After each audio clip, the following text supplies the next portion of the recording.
Hello. I have another book. This one is Mr. Impossible. Mr. Impossible could do the most amazing things. For instance, Mr. Impossible could jump over a house. You try it. It's impossible. Look at him jump over that house. And Mr. Impossible could make himself invisible. All he had to do was stand there and think about being invisible, and he became invisible. You try it. It's impossible. You can't see him, only the outline.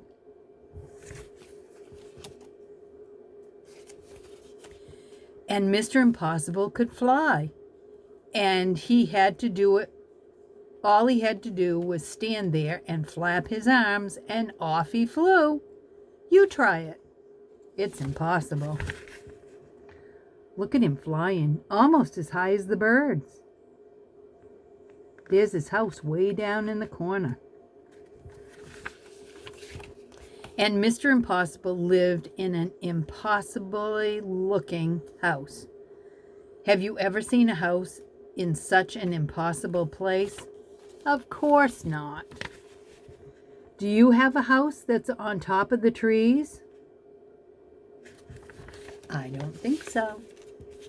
One day, Mr. Impossible was out walking in the woods when he met a boy named William. William was on his way to school. Hello, said Mr. Impossible. Hello, replied William. I'm William. I'm impossible, said Mr. Impossible. Really? Said William.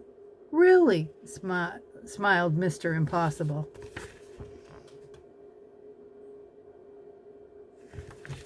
That's kind of a silly name. Can you do impossible things? Asked William. Haven't come across anything I couldn't do yet, replied Mr. Impossible modestly. William thought, Can you climb up that tree? He asked, pointing to the biggest tree in the woods. I can do better than that, replied Mr. Impossible. I can walk up that tree. And he did. There he goes, walking up the tree. William thought again.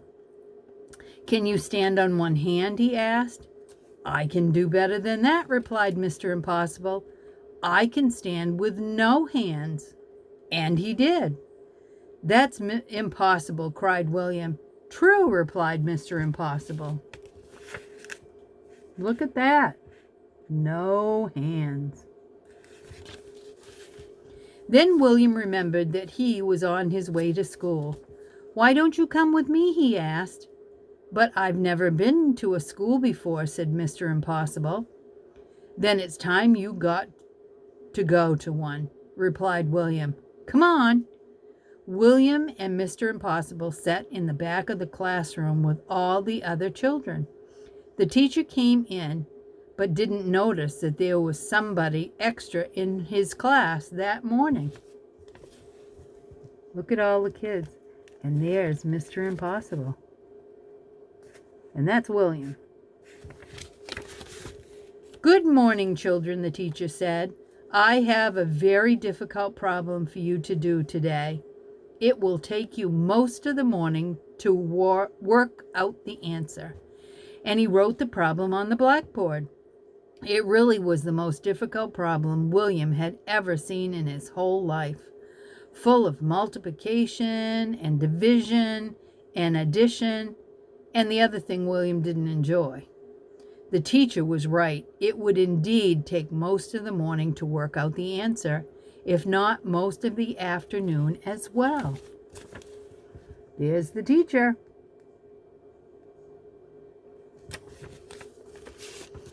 Mr. Impossible whispered in William's ear.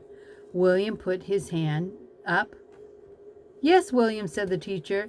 Is there something about the problem you don't understand? Yes, sir, said William. The answer is 23. The teacher was very, absolutely, totally, and completely amazed. How did you work out the answer so quickly? He gasped. It's impossible. Nothing is impossible, said Mr. Impossible from the back of the class, and stood up. Well, I never, exclaimed the teacher. Look how surprised he was. Wow.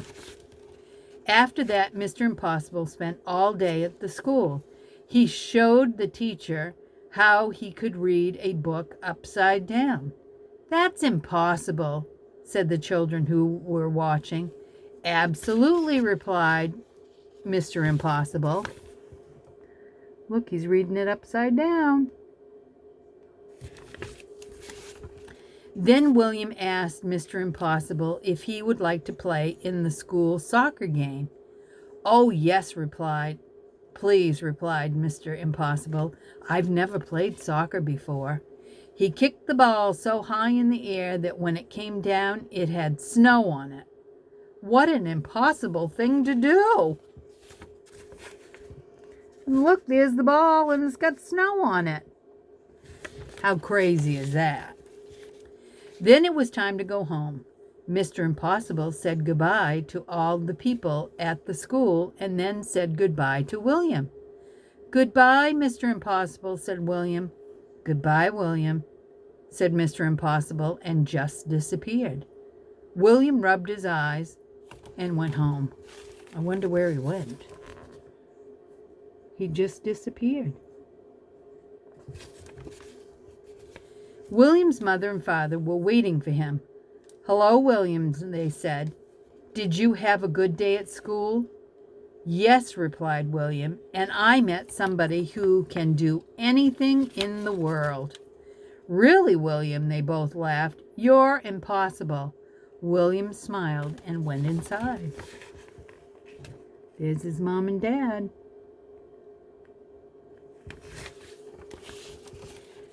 And 100 miles away, a small figure was listening to what William's mother and father were saying, and he grinned, an impossible grin, and then he went to sleep, standing on his head. And we all know that is impossible. Funny story.